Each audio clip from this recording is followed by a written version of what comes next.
I want to remind you that this will be recorded and added to YouTube later this week. You are welcome to use the Q&A section to submit your questions that you may have throughout the webinar. You can upvote already asked questions, which will help us at the end when we do our Q&A. And our panelists will also assist in answering some questions during the webinar.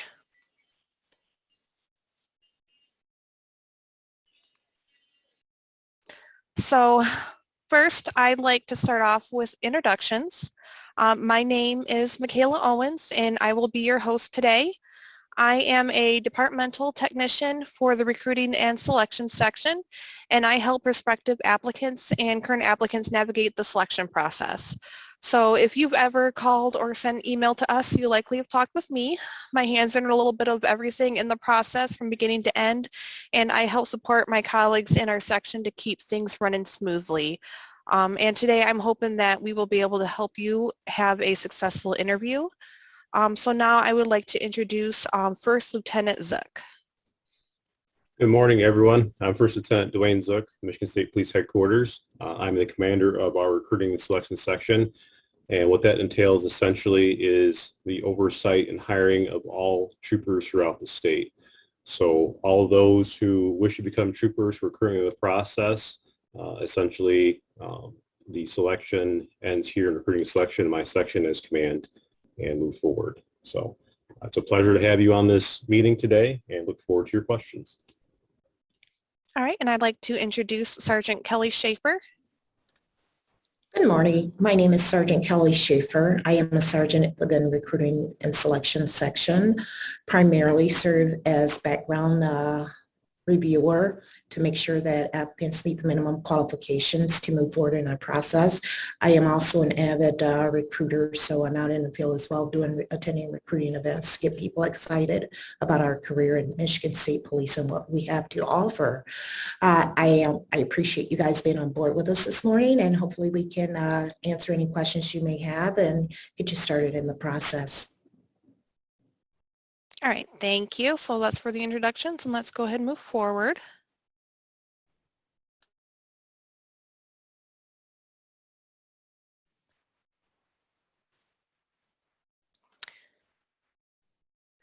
Now, I just want to bring this up for a moment before we get into it. Here are your best resources if at any time you have any questions about the process and positions. You can always go to our careers webpage for information about our selection process. You can also contact us by phone or email for the trooper or motor carrier officer positions. This will come back up at the end, but this is up here for information for you for the time being, and you can also find this on our careers webpage. We are going to be talking about behavior-based interviews. We're going to be talking about the STAR method that you'll want to learn to use to answer interview questions, what the interview will be like and the expectations, what happens after your interview is completed, and finally your Q&A if you have any additional questions that we will discuss. You're welcome to ask questions at any point in the webinar, and our members will assist. So the Michigan State Police uses a behavioral-based interview technique to get an interview. This could be for a trooper or motor carrier officer or any civilian position with the Michigan State Police. So what exactly is a behavior-based interview? It's a technique to assess a candidate's ability to perform the job functions of the position based upon the candidate's previous experience. We use this technique as past performance is a great predictor of future performance. Instead of asking a question like, how does your experience prepare you for this role, which is very general, we ask you to describe a time when a certain situation happened and how you handled it. We want to see if what you have done in the past situation to determine if your future actions would benefit the Michigan State Police as a trooper, motor carrier officer, or a civilian.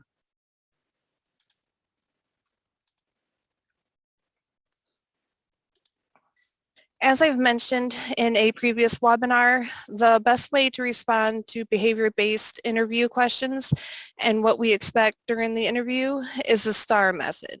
This method helps responses to questions be clear and concise. when answering it and explains the situation just enough detail for the interviewer to understand your role. The S stands for situation. You want to identify the situation or problem you solved or encountered. You want to set the scene by briefly describing the situation. T stands for task. What is the specific task or targets of the situation? Explain what your responsibilities were in the situation or what role you played. A stands for action. Detail your specific action you took. Describe what steps you took to overcome the challenge or address the situation. R stands for result. Explain the results of the situation. Share what you achieved through your actions and what outcome was. So let's try an example question.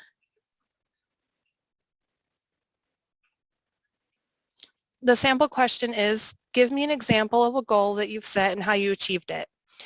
The scope of the behavioral question is to determine how you set goals and what steps you take to make sure that you meet your objectives. So situation.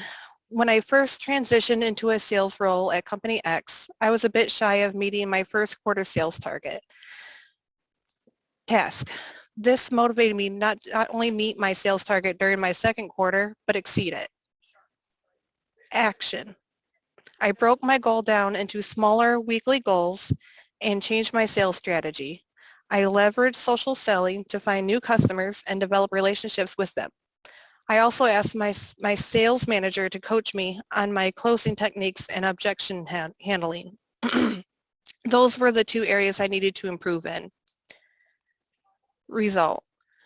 With this new strategy, I managed to exceed my sales target by 10%.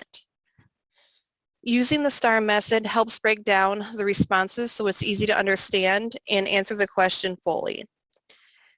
It took less than a minute to answer the question with most of the important information and provided an image to the interviewers how to accomplish a goal and to use your resources to achieve that goal. We will move to another example for you. Here is a video provided by the Michigan State University where they give another example question and response using STAR. They also add in a little extra to the method that you could use in your answers. So we're going to go ahead and play this example.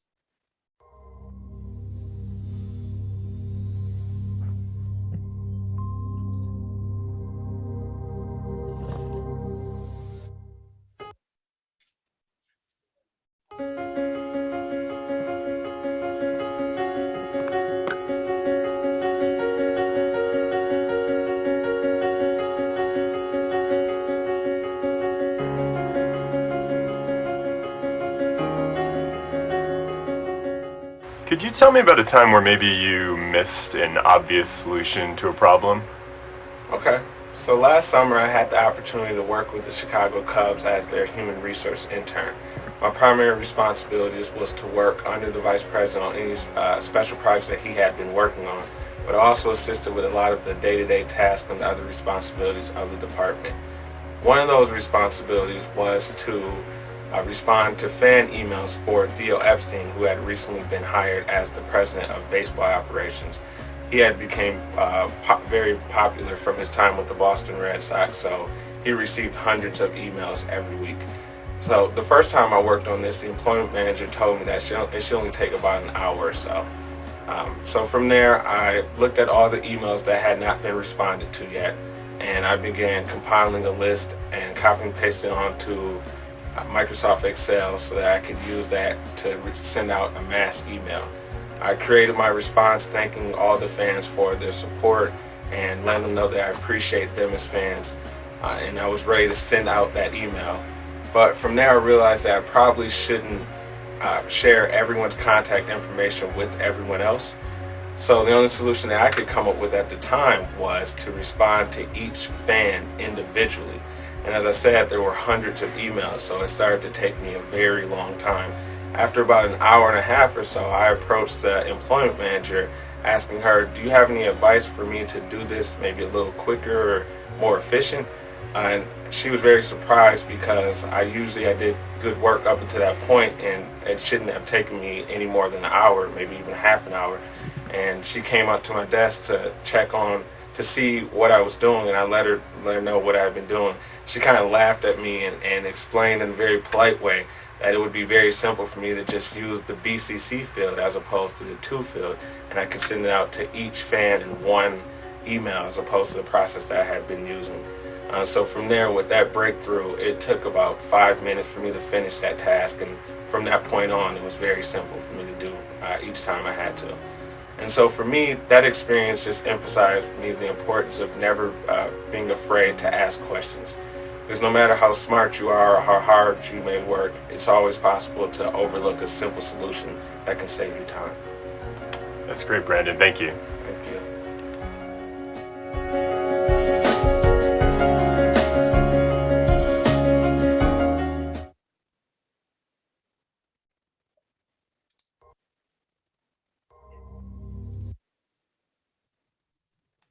Now that you got to see some examples of the STAR method in interviewing, here are some tips that will help you have a successful interview.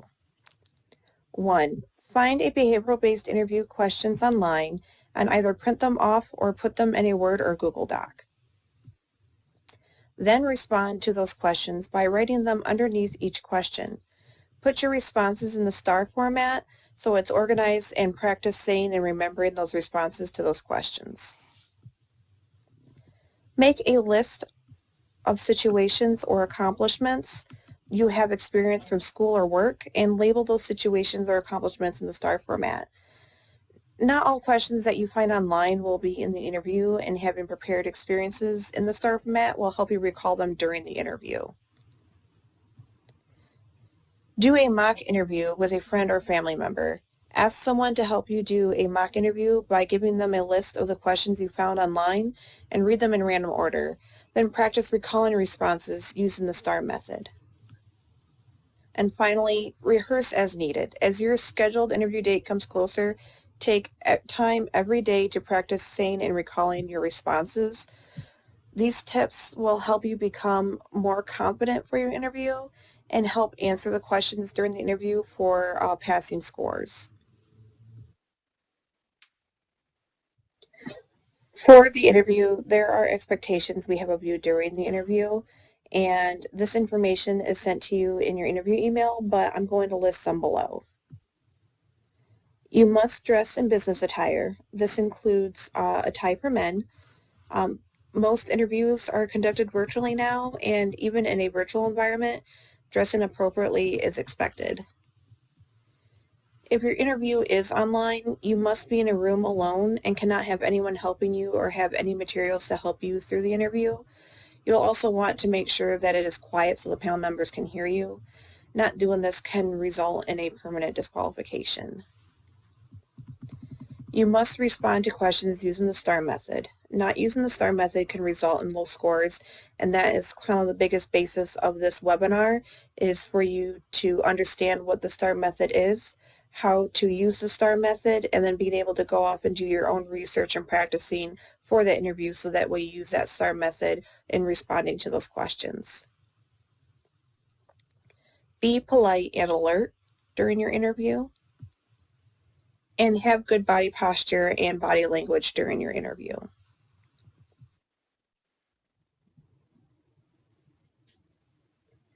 Now your interview has started. You'll be online or possibly in a room with 3 panel members from various departments within the Michigan State Police. It'll start off with introductions and reviewing your interview consent form that was sent to you to confirm your interview. Then they'll move on to the interview questions. If you do not answer using the STAR method, they will stop you and remind you to use it. Not using the STAR method may result in low scores. They may also ask you to elaborate on your responses to get more information or a better understanding of the situation you explained. And after asking all the required interview questions, they may also ask questions regarding your background investigation if they deem it necessary. The background investigation is to make sure you meet the minimum requirements, while the interview determines if you will be a good fit for the Michigan State Police. So if the panel members have questions about something in your background that did not disqualify you but raises a concern or question, they will ask you to elaborate on that. And finally, you'll be given the opportunity to ask any questions that you may have.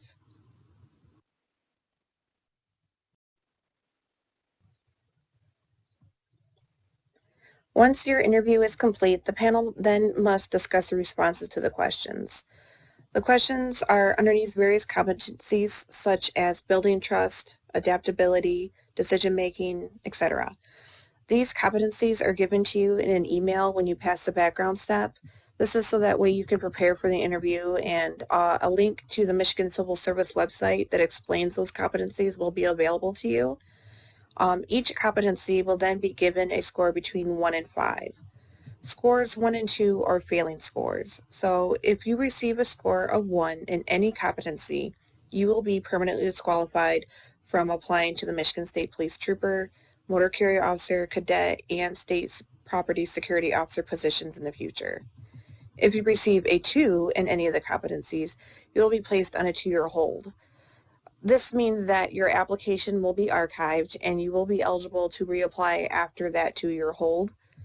If you receive a score of 3, 4, or 5 in any competency, then you've passed, and your total interview scores will then be added to the composition score. This composition score I talked about in a previous webinar about the selection process, but I'm going to go ahead and briefly explain it now.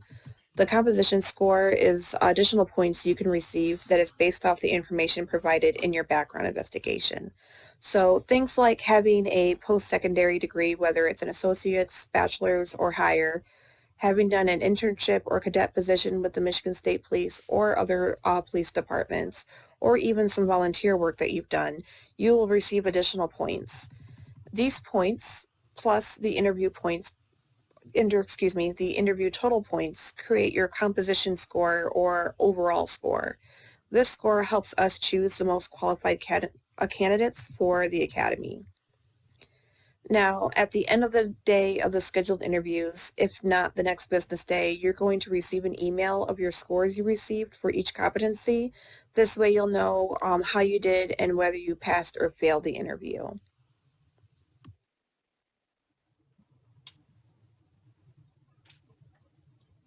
So you've completed your interview and you received your scores. What's going to happen next? So if you failed, you're welcome to send us an email at mspreCruiting@michigan.gov to ask us why you failed and how you can improve. You would then not be able to apply based on the allotted time that was described in the interview results email. If you've passed, your scores will be added to your composition scores like I just described. If we're not yet ready to begin sending out conditional offers, you're just going to sit tight in the interview step until we have enough people that have completed interviews. And then about 3 months before the start of the school is usually when we begin sending out conditional offers of employment.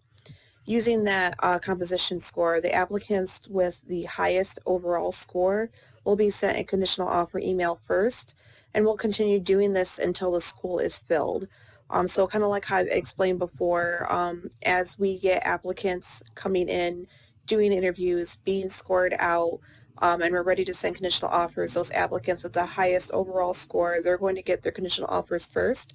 And as we complete more interviews and kind of continue doing this every so often, we're going to be sending out batches of conditional offers until we've completed filling up that school with that. If you don't receive a score, there may be if you don't receive a conditional offer, which can, on some instances, can happen, where you've passed the interview, but you were not selected for the school due to your scores not being high enough to be selected against the other applicants and the school being full. When we get to doing interviews again for the following school, because your application will roll over to the next selection process for that school, you will have the opportunity to interview again if you choose. This way you can practice your interviewing skills we talked about earlier and increase your scores. Also, if you've completed a degree, if you did some volunteer work or anything that you think would increase your composition score, you can send us an email and we can investigate it further. This way we can make sure that you get all the scores that you are eligible for to kind of help with being selected for the recruit school. So before we get into the Q&A, I'd like to ask if any of our panelists have anything additional they would like to say. First, Lieutenant Zook, is there anything additional that you would like to add on to this? There is. Thank you. I appreciate it. And again, thank you for all who are attending right now. Just to give you a timeline as far as the hiring process, how long it takes, traditionally, the quickest turnaround we have is roughly 4 months. So 4 months from the time you apply for the first step to appointment. That's the quickest turnaround. And that is important because we are running trooper recruit schools now every January and every June. So every 6 months we're running a trooper recruit school. So those of you who are currently in the process who have not been selected or appointed to a recruit school, our next one starts actually this Sunday. So everyone on this webinar, if you have applied, you're eligible for the January school. That is the timeline that we're looking at.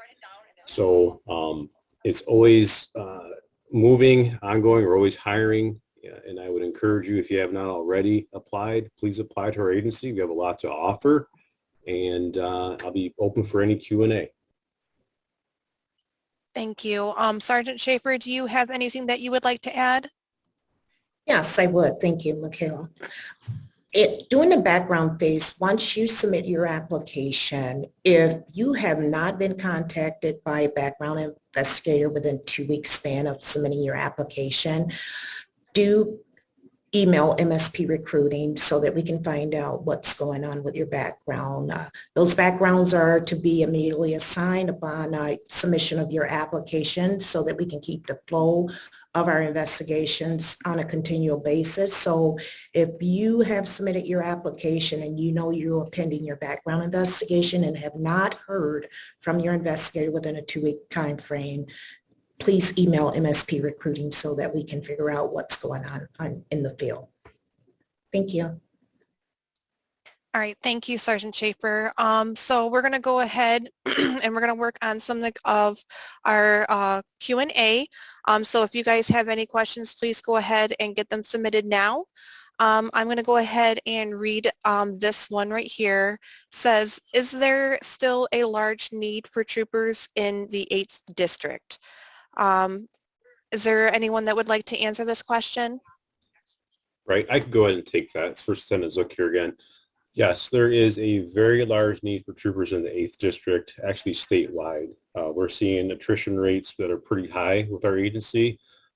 Back in the mid to late 90s, we hired a ton of troopers where we did back-to-back recruit schools. And now those troopers are all eligible for retirement or have already retired. But statewide, we're in need of troopers. Especially a focus for us is in the 8th District, which is the Upper Peninsula. Then also the 2nd District, which is Southeast Michigan. So Wayne, Oakland, and Macomb counties, there's a huge need for troopers there as well. Those are the two areas where we're trying to target the most, but statewide, we definitely need people. And then I guess the further, the trooper strength needs, when someone applies to our department and they receive a conditional offer of employment, at that conditional offer, all applicants currently will have 3 post selections. So their top 3 choices of where they want to go. So example, if you live in Brighton, Michigan, which is in Livingston County, US 23 near I-96, so that general area, and you have 3 post choices, you can select Brighton as your first post selection, the Metro North Post, which is in Oak Park, and let's say the Lansing Post, which is to the further west. You're guaranteed one of those 3 post selections when you're appointed to recruit school. So if that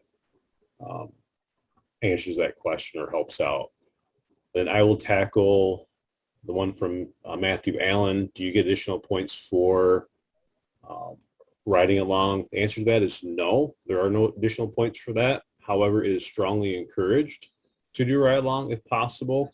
That way you can become more familiar with the way MSP operates, because we do operate differently than other departments. And it also looks very good as far as your expressed interest in joining MSP. All right, thank you. Let's go ahead and go to the next one. After the interview, what is next? Hearing and vision test, psych eval. So yes, so after you've completed your hiring interview and if you've been selected for the conditional offer, with that conditional offer, what you have to complete is an MCOLS physical fitness test, your hearing and vision test, which is part of the medical test, a drug test, and a psychological evaluation. How that normally is set up is once we start sending out conditional offers, we will send you out an email. We select a day on when to come in to the training academy to complete your MCOLS physical fitness test, that agility update that everyone's required to do before they start the academy. When you come in and complete the agility update, there will also be directions as far as signing your conditional offer. You'll get information about how to schedule to get those tests completed. So that way you can move forward through that. Once all of those have been completed, we've received the note of, that you've completed and passed everything with the conditional offer step. That's when you would move on to receive your appointment letter. And within that appointment letter, that will also state where you are going to be assigned. So yes, after your interview will be the conditional offer. When we get ready to send conditional offers, that's why there may be a time after you complete the interview. If we're not yet ready to send out conditional offers yet, you'll just kind of sit and hang tight for a little bit until we get ready to send out those conditional offers. Okay, so we're going to go on to the next question. Excuse me. It says, my background investigator mentioned possibly filling the position of a dropout from the recruit school. What are the chances of that happening? So we've had that happen before where we've set up, but it's usually for someone who has already received a conditional offer, who's already technically appointable, so that means that they've gotten all their things in pass, but we have maybe too many people that had passed the conditional offer step as compared to the numbers that we are required to have for a particular academy. So if we were required to have, let's say, 80 people for an academy, but 85 people passed, we may have backups. We have done it on occasions. It does not happen all the time. I'm quite certain if this school, I'm not sure we're going to have backups this round, and you would have had to, like I said, you would have had to already have completed your conditional offer stage and getting all those steps completed to be considered a backup. And we usually notify those applicants if they're going to be a backup, but it can happen. It just doesn't happen very often. All right, so here's another question. Would being a volunteer firefighter help with your interview scores? First Lieutenant Zook, do you think you might be able to answer that one? Right, I'll take this one, and there's several others that I can jump into while I'm on here talking. So as far as a volunteer firefighter, if it's truly 100% volunteerism, where you're not being paid to do that activity, to volunteer, then yes, you would receive points in addition to your interview score. And when we're talking about volunteerism, any type of volunteerism that is something that is not required. And what I mean by that is typically we'll have a lot of young adults who did volunteerism in high school or college, where it was essentially a requirement to graduate. Something that is mandated for graduation, that's not considered volunteerism. Volunteerism for us is something that you've done on your own fruition and that you've truly volunteered for, and it has to be something that is somewhat ongoing. Example would be if you volunteer at a soup kitchen, or you volunteer at a local humane society repeatedly and do things of that nature. Those types of things will get you points for the process. And to answer the next question, Aaron Weston, is there going to be another lateral recruit school? That has not been discussed as of yet, so we don't have anything scheduled at this time for a lateral school. As you may know, we just had our first lateral school graduate a couple months ago, and we're still trying to feel that out and see how those young troopers do throughout the process, still on FTO. Next question. far as interview being held, if it's in person, all of our interviews are going to be held virtually online, and that makes things more convenient for both the applicant and for our personnel at MSP to get those taken care of. And then, Michaela, I'll take one more question. I'll kick it back to you. What is the start date for the January Recruit School? That's going to be January 15th, which should be on a Sunday. All right, thank you for that. So I'm going to go on to a next question. What happens in motor carrier doesn't get enough applications? Does the entire class forgo starting the academy on time?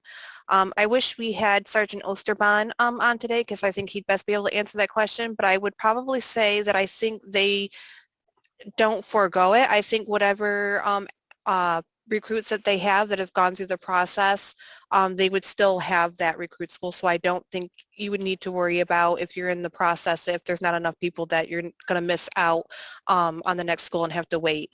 So I think they still go ahead and move forward. Usually their schools tend to be a bit smaller, so they're already kind of aware of that. But I don't think you have to worry about an issue about them saying, no, there's just not enough people. And I mean, there literally would have to be like maybe only one person, which I don't think has ever been an issue before. So, so I don't think those are ever changed or moved.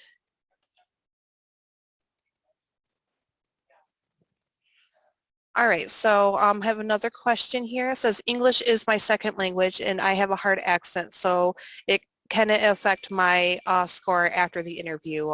Sergeant Schaefer, do you think you could be able to answer that question? Absolutely. Having a heavy accent and a second language does not have any negative effect on your ability to become a trooper or into any other of the components within our organization.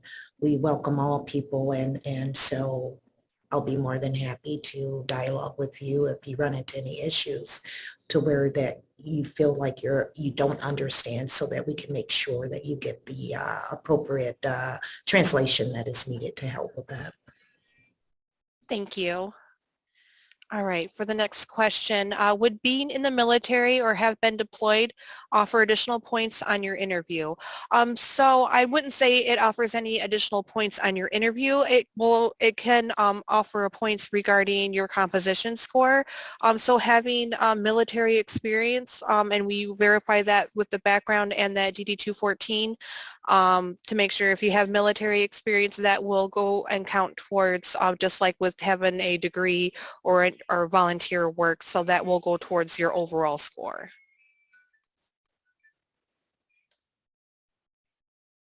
All right, so I have another question. It says, I have a day set up to meet with my background investigator. Any tips on what to expect or how to prepare myself? Sergeant Schaefer, would you be able to answer that question? Absolutely. So on the date that you are scheduled to meet with your background investigator, make sure that you are dressed in business attire. Be professional, be accommodating. So anything that they need to complete your investigation, make sure you readily respond and reply to them with that information. Sometime we're delayed on contact information. If you know that you've listed someone as a reference and that they cannot be reached by the investigator, and the investigator contacts you to say, hey, I need help.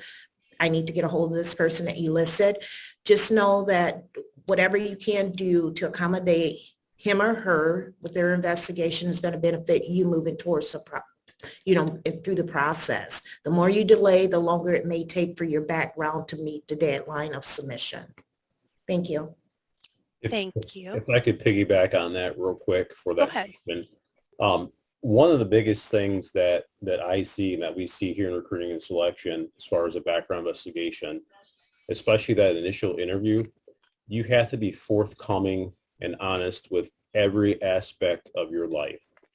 If you try to minimize or hide things as far as being deceptive, that is probably the quickest way to get dismissed from our process. So as far as preparing for that, be 100% honest and forthcoming and truthful. And if there's something that you think may be an issue, obviously disclose it, and we can work on it and talk about it and see what your process is going to be like. But again, I can't stress it enough because we see this frequently.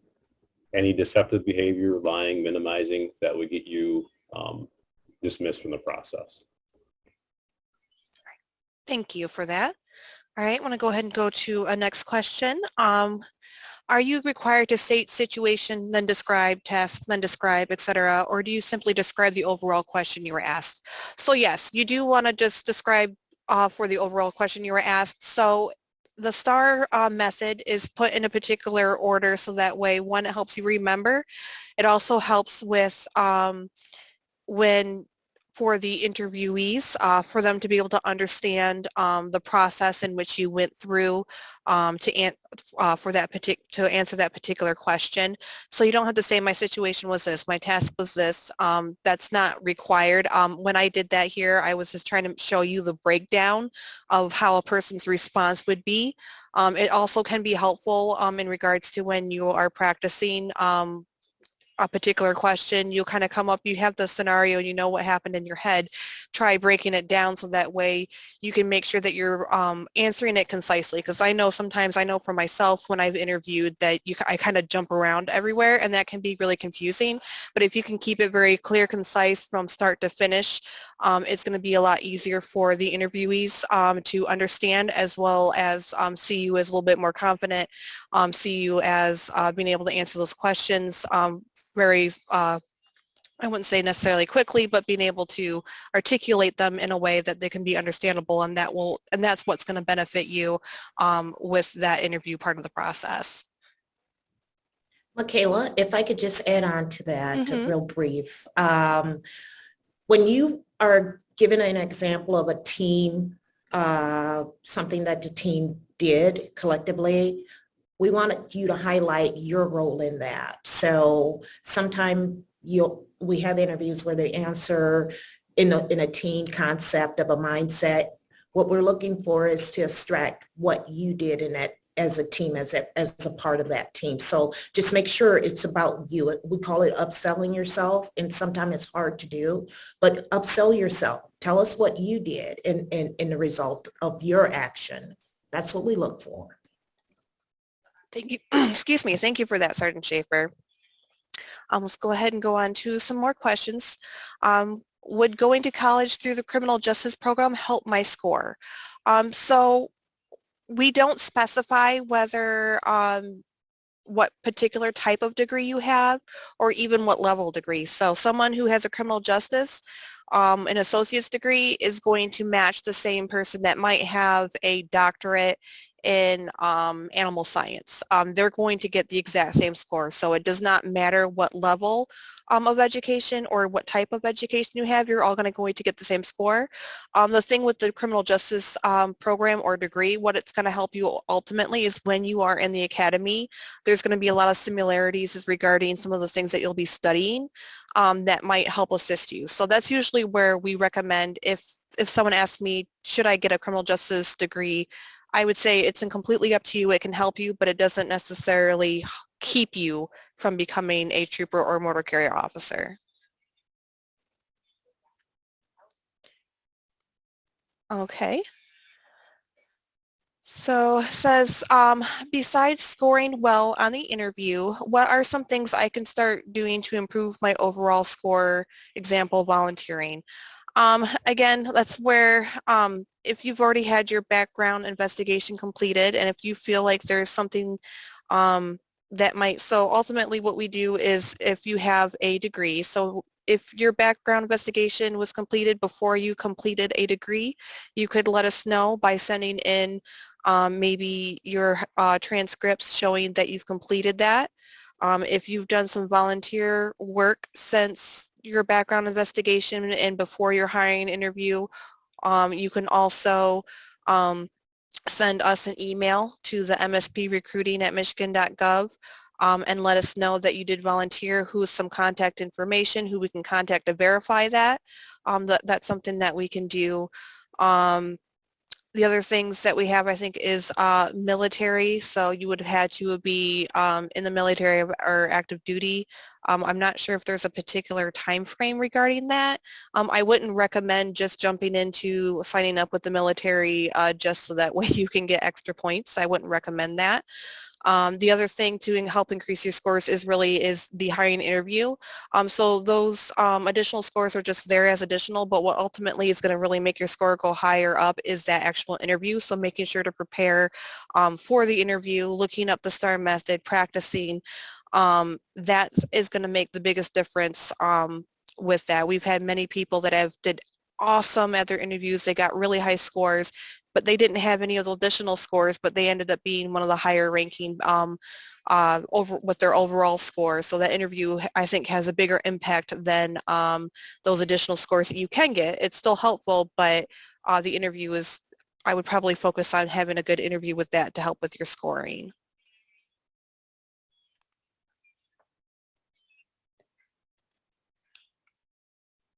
All right, so another question, does having a CPL and chauffeur's license add to additional points?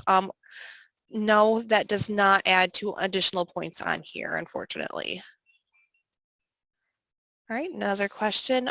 For those of us who are active duty, what happens if we are sent a conditional offer, but we still have a year plus on our service commitment?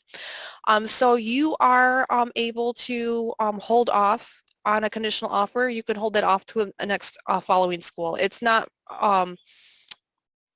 very uncommon where that happens, whether maybe there might be a personal situation or especially if it's a military obligation. If you receive a conditional offer, you can simply ask stating, so like let's say you received a conditional offer for the 142nd, you could be like, thank you, I would like to accept this. Is it possible to hold this for the 143rd? We would say certainly, and then we'll just make sure that your application gets moved over to the 143rd. And then when we get to sending out conditional offers again for that particular school, we'll ask you again if you can do it. If it's still military reasons, maybe you still need a few more months. We can hold you off one additional time. Now, it's up to at least a year, so that means that you can technically forego at least up to 2 schools. If you do anything more than that, we may, and this is a case-by-case basis, you may have to restart the process from the beginning. We've had, unfortunately, situations where we have applicants come in, they go through our process, and they keep requesting for the next school, and then the next school, and the next school, and the next school, and next thing you know, they've been in our process for like 2-3 years and missed 4 schools. And those are ones where we usually say, okay, if you're really serious about this, I guess you're gonna have to go through that process over again. That doesn't happen very often, but yes, you do have the option to at least hold your that conditional offer for the next school and without having to restart the process again.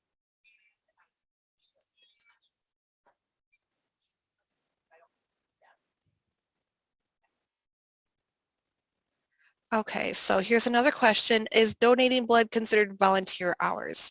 I don't believe that is considered volunteer hours. I think you would have to be with a particular organization doing some sort of work, whether kind of like how First Lieutenant Zook had mentioned earlier regarding, whether it's working someone within the community, excuse me, where you can verify that information. I don't think you can verify blood donation entirely, and it's so minimal amount of time that you're using to help towards your community. I'm not sure if that would be something that we can consider to receive points for, but I'm not sure. First Lieutenant Zook, do you have any say about that?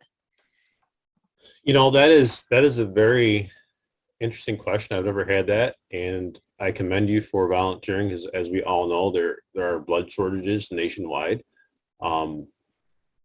I would have to think on that and see if maybe we can discuss a policy on that. I think that is definitely something that is a possibility. But as of right now, we don't have a policy for volunteering to donate blood, but it's definitely something we can look into. All right, thank you for that. I appreciate it. All right, so reserve military service does not add points. First Lieutenant Zook, doesn't the military reserve also receive points for that? I can't remember. So as long as if you have a DD-214 and you have an honorable, I was not in the military, so I don't know quite as far as how to speak to that. Our military liaison, he's not on this call, but I do think that you get points for that. So if you get a DD-214 and it's honorable, you will receive points, but don't quote me on that because I'm not too familiar with that process. Right, and I'd also like to add, obviously, if you're still with the reserve, a statement of service also qualifies over a DD-214 over that. So I think that would have to go within that background verified how long you've been with the reserve. I would think that I think it counts according to my understanding from that.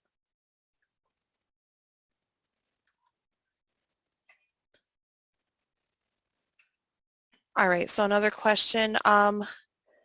What is the best way to apply for an internship? And also, what would you recommend I do right now to better myself for the future with law enforcement?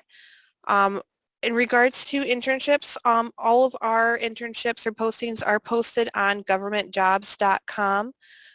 So you always want to keep an eye out on there. We also do have cadet positions that come up. So we just recently hired some new cadets that are going to go through a 1-week training. These are focused on towards people between the ages of 21 to 25 that are currently, you have to be at least part-time in college, where you can come and work as a cadet. You go through a 1-week little academy at the training academy, and you work at a local state police post. Sergeant Schaefer, do you want to kind of talk a little bit more about the cadet position? Yes, absolutely. So the cadet position is a way that any student, young adult that is currently in college, that's one of the primary requirements, is that you must be a student in college actively pursuing higher education, but it's a way for them to get connected with the post site locations, learn several aspects of the career of the job prior to going into an academy. Our goal is to pipeline what they have learned in our cadet program and at the subsequent post location into careers with the Michigan State Police and or any other position within our organization, because we find that some individuals may not want to pursue a career in the uniform enlisted area. So we offer and have the ability for them to go into our civilian sector as well.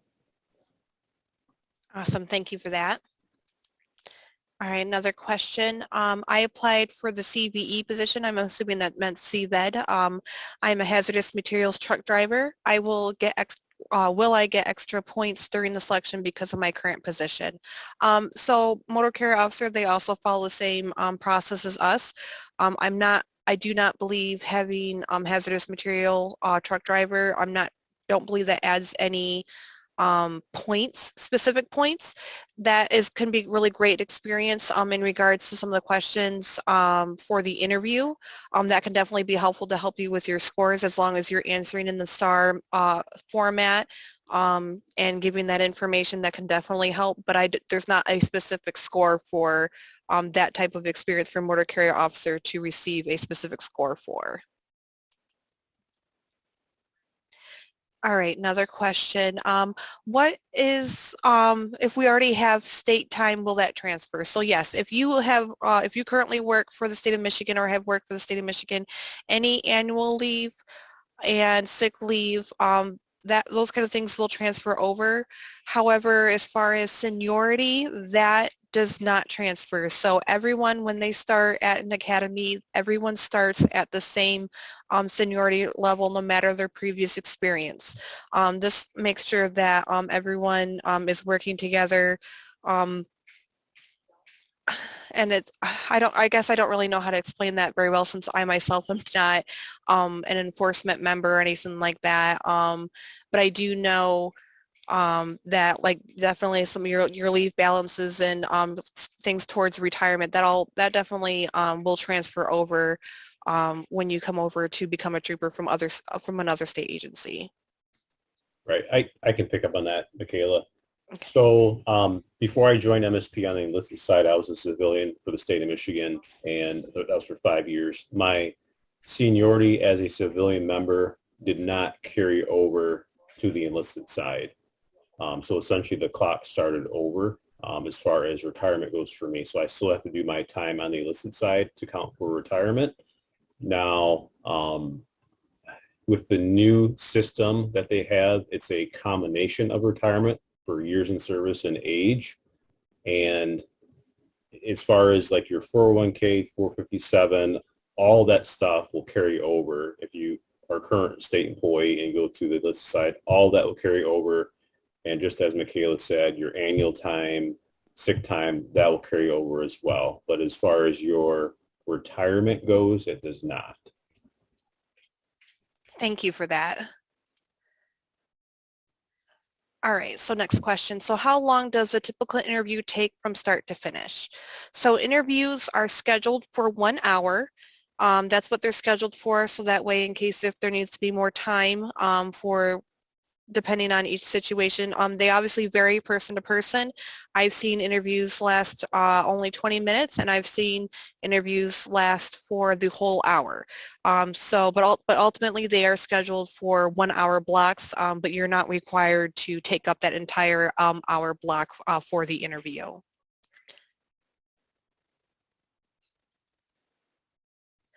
All right, next question.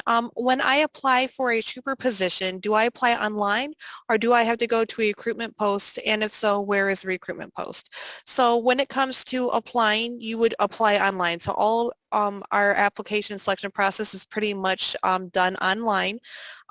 Your first things that you'd have to complete obviously are the entry-level law enforcement exam with the National Testing Network. That is something that you would you can have the option to complete online or go to a testing facility.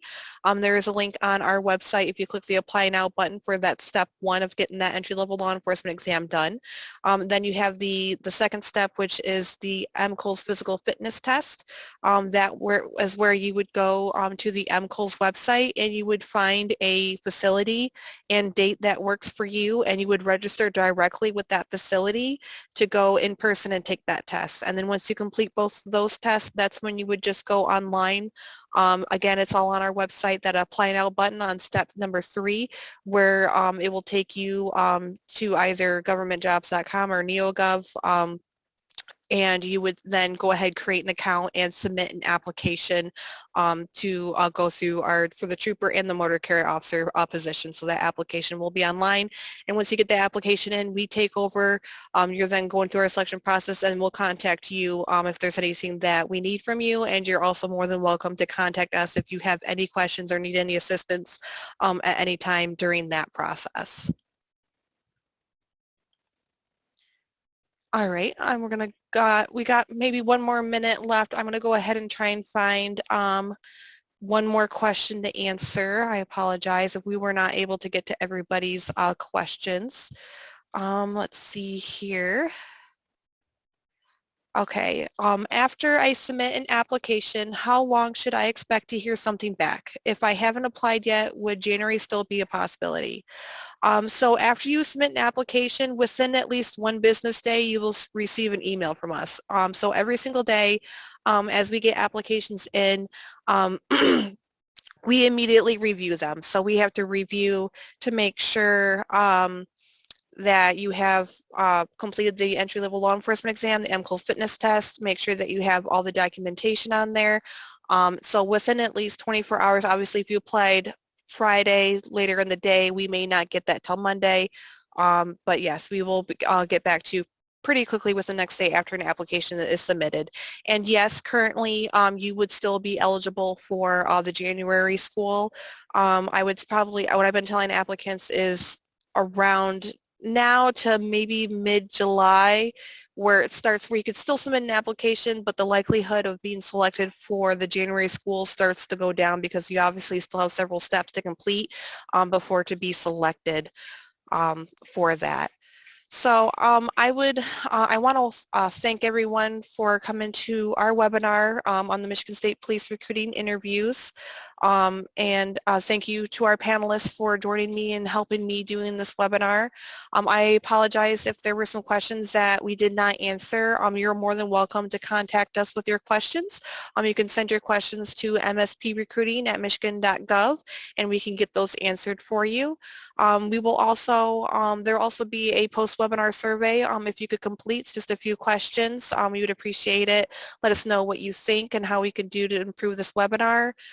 Lastly, we'll be posting this on the Michigan State Police YouTube in the next week or so. If you want to check it out again, or if you want to show a friend or family member who might be interested or who could not make it. So I just want to thank everyone again today, and I hope you have a wonderful day.